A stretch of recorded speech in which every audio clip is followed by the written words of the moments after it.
ಗರ್ಭವತಿ ಆಗ್ತಕ್ಕಂಥದ್ದು ರೂಮ್ ಒಂದು, ಗರ್ಭವತಿ ಆದಮೇಲೆ ಇನ್ನೊಂದು ರೂಮ್ ಮಲಗಬೇಕು ಅಂದರೆ ಏನು ಸ್ವಾಮಿ ನೀವು ಹೇಳ್ದಂಗೆ ಅರ್ಧ ಎಕರೆ ತಗೊಳಕ್ಕಾಗತ್ತಾ? ಅಲ್ಲ, ಮಾಡಬಹುದು. ಯಾವಾಗ ಅಂದರೆ ನಮ್ಮ ಮಾತನ್ನು ನೀವು ಧಿಕ್ಕರಿಸದೆ, ನಾನೇ ಆಗಿರ್ಬೋದು, ಸ್ವಾಮಿ ನಮಗೆ ನಮ್ಮ ಹೆಂಗಸರು ಒಪ್ಪಲ್ಲ, ನಮ್ಮ ಚಿಕ್ಕಮ್ಮ ಒಪ್ಪಲ್ಲ, ಈ ರೀತಿಯಾದ ವಿಚಾರದಿಂದ ಏನಾಗುತ್ತೆ, ಮನೆ ಕೆಡ್ತಾ ಇದೆ. ಏನೂ ಮಾಡೋಕ್ಕಾಗಲ್ಲ. ಪ್ರಯತ್ನ ನಮ್ಮ ಮಾತು ಕೇಳಲ್ಲ. ಹಣ ಕೊಟ್ಟಿರ್ತೀರ, ಕರೆಸಿರ್ತೀರ, ಎಲ್ಲ ಮಾಡಿರ್ತೀರ, ಆದರೂ ಕುಚೇಷ್ಟಗಳಿರುತ್ತೆ, ಸುಮ್ಮನೆ ಇರಲ್ಲ. ಇರುತ್ತಾ ಇರಲ್ಲಮ್ಮ?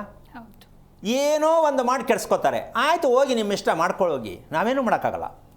ಹಾಗಾಗಿ ಈ ರೀತಿಯಾಗಿ ದೈವದತ್ತವಾದ ಮಗುವನ್ನು ಪಡಿಬೇಕಂದ್ರೆ ಸರಿಯಾದ ಕ್ರಮದಲ್ಲಿ ಮನೆಯನ್ನು ನೀವು ನಿರ್ಮಾಣ ಮಾಡಿಕೊಂಡೇ ಆದರೆ ಎಲ್ಲ ರೀತಿಯಲ್ಲೂ ಮನೆಯಲ್ಲಿರ್ತಕ್ಕಂಥ ಹೆಣ್ಣು ಸದಾ ಸುಂದರವತಿಯಾಗೇ ಇರ್ತಕ್ಕಂತಹ ಲೆಕ್ಕಾಚಾರಕ್ಕೆ ಬರಬೇಕಾದ್ರೆ ಅಲ್ಲಿ 2 ಆಪ್ಷನ್ ಬರಬೇಕಾಗತ್ತೆ.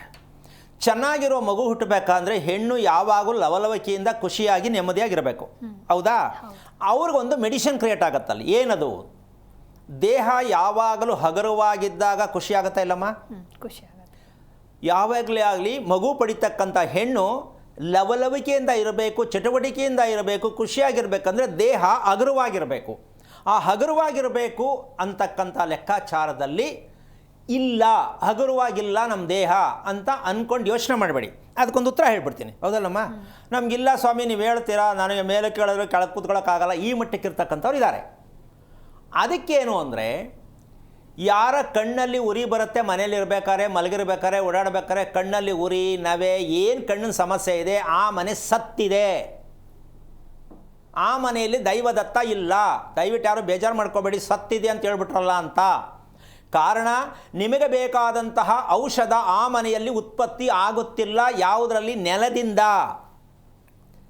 ನೀವು ಮಾಡಿಸಿರುವ ನೆಲ ಅಂತ ಏನು ಮಾಡಿರ್ತೀರೋ, ಗ್ರಾನೈಟ್ ಹಾಕ್ಕೊಂಡಿರ್ತಾರೋ, ಗಾರೆ ಹಾಕ್ಕೊಂಡಿರ್ತಾರೋ, ಏನೋ ಒಂದು ಮಾಡ್ಕೊಂಡಿರ್ತೀರ. ಆ ನೆಲದಲ್ಲಿ ನಿಮ್ಮ ಮೆದುಳಿಗೆ ಬೇಕಾದಂಥ ಔಷಧ ಸಿಗಲಿಕ್ಕೆ ಇಲ್ಲ. MRI ಸ್ಕ್ಯಾನ್ ಅಂತ ಮಾಡ್ತಾರೆ. ಏನಮ್ಮ?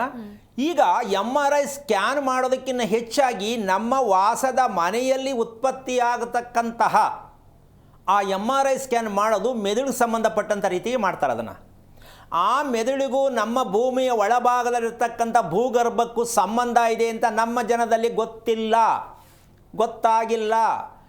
ಈ ಭೂಮಿಗೆ ಸ್ಕ್ಯಾನಿಂಗ್ ಮಾಡ್ತಕ್ಕಂಥ ಮಿಷನ್ ಇನ್ನೂ ಬಂದಿಲ್ಲ. ಹಾಗಿದ್ದ ಮೇಲೆ ಮೆದುಳು ತಂಪಾಗಿಲ್ಲ ಅಂದರೆ ಕಣ್ಣುರಿ ಬರುತ್ತೆ, ಕಿವಿ ಮುಚ್ಕೊಳ್ಳುತ್ತೆ, ಮೂಗುರಿ ಬರುತ್ತೆ, ಮೂಗು ಕಟ್ಕೊಳ್ಳುತ್ತೆ, ಹಲ್ಲುನೋವು ಬರುತ್ತೆ, ಎಲ್ಲ ಬರುತ್ತೆ. ಯಾರ ಮನೆಯಲ್ಲಿ ಈ ಸಮಸ್ಯೆ ಇಲ್ಲ ಅಂದ ಮೇಲೆ ಮನೆಯಲ್ಲಿ ನಾವು ಸ್ಕ್ಯಾನಿಂಗ್ ಮಾಡೋಕ್ಕಾಗತ್ತಾ? ಸ್ಕ್ಯಾನಿಂಗ್ ಮಾಡೋದಲ್ಲ. ನೀವು ಮನೆಗೆ ಪಾಯ ಹಾಕಬೇಕಾದ್ರೆ ಇದಕ್ಕೊಂದು ಔಷಧ ಅಂದರೆ ಮೆಡಿಕಲ್ ಸ್ಟೋರ್ ಇರುತ್ತೆ ಅಂತ ಅಂದ್ಕೋಬೇಡಿ. ಆ ಮಣ್ಣು ಹಾಕ್ತಕ್ಕಂಥ ತುಂಬತಕ್ಕಂತಹ ಮಣ್ಣು ಜೊತೆಗೆ ಇನ್ನೇನು ಹಾಕಬೇಕಾಗತ್ತೆ, ಎಷ್ಟು ಎತ್ತರದಲ್ಲಿರಬೇಕಾಗತ್ತೆ, ಭೂಮಿಯ ತಳಮಟ್ಟದಿಂದ ಎಷ್ಟು ಎತ್ತರದಲ್ಲಿ ನಾವು ನಿಂತಿರ್ತೀವಿ, ನಾವು ಓಡಾಡ್ತಕ್ಕಂಥ ಭೂಮಿ, ಅರ್ಥ ಆಗ್ತಾ ಇದೆಯಮ್ಮ? ಆ ಭೂಮಿಯ ಅಂತರ ಎಷ್ಟಿದೆ, ಆ ಅಂತರದ ಮೇಲೆ ನಿಮ್ಮ ಮೆದುಳಿಗೆ ಸ್ಕ್ಯಾನಿಂಗ್ ರಿಪೋರ್ಟ್ ರೆಡಿ ಇರುತ್ತೆ.